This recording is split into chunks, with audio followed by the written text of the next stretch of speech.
अल्लाहु अकबर। हमारे मुल्क हिंदुस्तान के वजीर आजम प्रधानमंत्री नरेंद्र मोदी ने फ्रांस के राष्ट्रपति को दावत दिया 26 जनवरी के प्रोग्राम के सेलिब्रेशन के लिए। ऐ मेरी कौम के नौजवानों, गौर से सुनना, जो कहते हैं अल्लाह वाले करते क्या है, आप देखो तो सही। अपने यूट्यूब चैनल पर जाकर के देखा, बहुत गाने सुन लिए, बहुत बेहयाई और लानियत की चीजें देख ली, बहुत फजूलियात देख लिया। कम से कम वो भी तो देखो जिससे तुम्हारे अंदर ईमान में रोशनी पैदा हो जाया करे। तो कौन? फ्रांस के राष्ट्रपति को दावत दिया।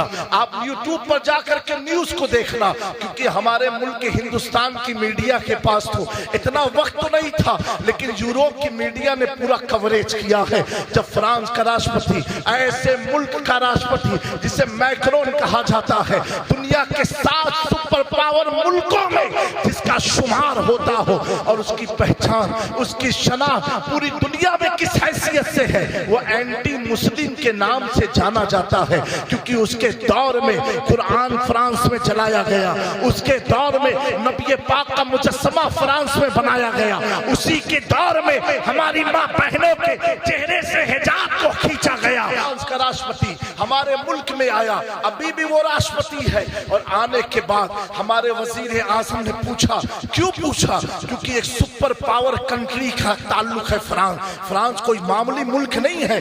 जब वो आए तो मैक्रोन से हमारे वजीर आजम ने पूछा, in your India visit where you want to wish to go and travel, तुम कहां पर जाना चाहते हो, कहां पर घूमना चाहते हो?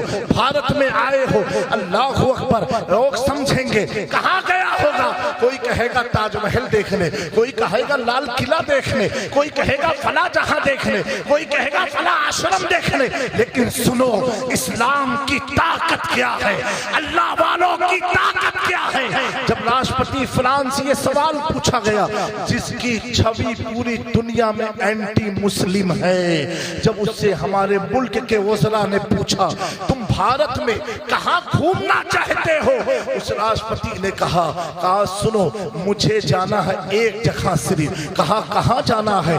कहा हजरत निजामुद्दीन की दरगाह पर जाना, हजरत निजामुद्दीन औलिया की दरगाह पर जाना है। आप यूट्यूब पर ये न्यूज देखना। मेरे प्यारों, लोग हक्का बक्का हो गए। लोग आते हैं महल को देखने, कोई ताजमहल देखता है, कोई लाल किला देखता है, कोई कुतुब मीनार देखता है। लेकिन फ्रांस का राष्ट्रपति कह रहा है, मुझे भारत में कुछ नहीं, निजामुद्दीन औलिया की दरगाह को देखना। सुभान अल्लाह। मेरे प्यारों, उनका प्रोग्राम सेट हुआ। सेट होने के बाद बताओ, एक एंटी मुस्लिम जिसकी पहचान हो, वो अगर निजामुद्दीन औलिया की दरगाह पर आए तो हमारे मुल्क का मीडिया दिखाएगा? वो आए, यूट्यूब पर न्यूज जाके देखना, France president visited to Hazrat Nizamuddin Auliya Tom. और आने के बाद रात का 10 बजे का टाइम मिला। मैं अर्ज क्या करना चाहता हूं, जवानों गौर करना। 10 बजे वो दरगाह गए रात में, और उनके साथ हमारे एस जयशंकर जो फॉरेन मिनिस्टर है इंडियन गवर्नमेंट के, वो साथ साथ गए। और राष्ट्रपति फ्रांस का तनहा नहीं, अपने बीवी बच्चों के साथ है। कहां जा रहा है? किसी मदरसे में नहीं, किसी दारुल में नहीं। दारुल में जो गया उसे भी हम जानते हैं, विचारधारा बताती है। दारुल में जो गया उसे भी हम जानते हैं, विचारधारा बनाती है। और खानका में कौन आया? 1 घंटा। एक राष्ट्रपति का टाइम बड़ा कीमती होता है। 1 घंटा निजामुद्दीन औलिया की बारगाह में गुजारा, कव्वाली सुनी, चादर चढ़ाया, फूल डाला। मेरे प्यारों, जिस कंट्री में अगर दाढ़ी है तो टोपी नहीं लगा सकते, अगर औरतों ने निकाब पहना है तो चेहरे को ढक नहीं सकती। मेरे प्यारों, जिस मुल्क में कुरान चला है, उस मुल्क का राष्ट्रपति कह रहा मुझे निजामुद्दीन औलिया जाना है। अब तो कुछ समझो कि वली की बारगाह से मिलता क्या है। मेरे प्यारों, 1 घंटा बीत गया, उससे किसी ने सवाल पूछा, यूरोप की मीडिया ने, कि आप यहां क्यों आए? उसने कहा मैं तो इनको जानता न था, मेरे किसी दोस्त ने इनकी लिखी हुई एक किताब मुझे तोहफे में दिया। किताब है क्या? और देने के बाद मैं किताब पढ़ते गया, इस्लाम से करीब होते गया। इस्लाम 2014-4 की बात नहीं, 24 की बात है, 1 साल पुरानी बात है। कहा मैं किताब पढ़ते गया, इस्लाम के करीब होते गया। फिर नतीजा मैंने ये निकाला कि जो निजामुद्दीन लिखते हैं, अगर ये इस्लाम है तो मैं भारत जाके पहले इनके कदमों में जाके ये कहूंगा मैं मुजरिम हुआ का। क्या बात है, वाह वाह वाह वाह, जिंदाबाद। रास्ते में है जा बजा खाने वाले और इमाम अहमद रजा के रंग में कहा जाए तो उसने कहा तेरे कदमों में जो है गैर की ठोकर पे न डाल, चिड़किया खाए कहा छोड़ के सदका तेरा। वाह वाह वाह, अल्लाह या रसूल अल्लाह। बच्चा बच्चा है कुर्बान।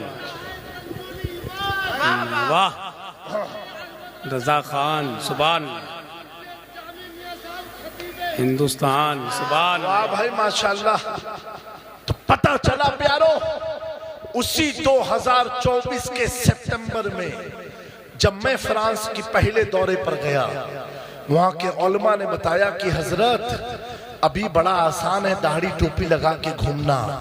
हमने कहा क्यों? तो उन्होंने ये पूरा वाकया सुनाया। मैं सोच में पड़ा, जब निजामुद्दीन औलिया कब्र में लेट करके यूरोप के राष्ट्रपति के दिल को पलट सकते, यूरोप के राष्ट्रपति के दिल को तब्दील कर सकते हैं। जो इस्लाम को गलत समझ रहा था, निजामुद्दीन उसे अपने कदमों तक ला सकते हैं। तो सुन्नियों गौर करो, इधर उधर क्यों भागते हो? अल्लाह वालों के दामन को थाम लो और फिर तड़प करके ऐलान करो तुझसे और जन्नत से। क्या मतलब वहां भी दूर हो, हम रसूलुल्लाह के जन्नत। सुभान अल्लाह, सुभान अल्लाह। ऐ मेरी कौम के नौजवानों, इज्जत की तलाश में मत रहे हो मेरे प्यारों। इज्जत अगर मकान से होती तो मेरे मखदूम पाक सल्तनत को ना छोड़ते। हजरत इब्राहिम बिन अदहम, आखिरी बात है, आप भी गरीब नवाज के पीरों में हैं, आप भी बादशाह थे, अपनी सल्तनत को तर्क फरमाया। आप अपने महल में सोए थे और सोए थे रात की तन्हाई में, देखा कि छत पर कोई दौड़ रहा है, आवाज आती है। हजरत इब्राहिम बिन अदहम बुलंद आवाज से कहते कौन है जो बादशाह की छत पर टहल रहा है? उच्चरवाहे जाहिल अनपढ़ गवार शख्स ने कहा, ए सुल्तान इब्राहिम, मेरा घोड़ा लापता हो गया। आपका महल बहुत ऊंचा है, इसलिए ऊंचाई पर आकर के अपने घोड़े को तलाश रहा हूं। हजरत सुल्तान इब्राहिम बिन अदहम जो गरीब नवाज के पीरों में हैं, आप फरमाते क्या तेरा घोड़ा मेरी छत पर मिलेगा? उस जाहिल ने एक बात कही, दीवाने तो कैसे दीवाने होते हैं।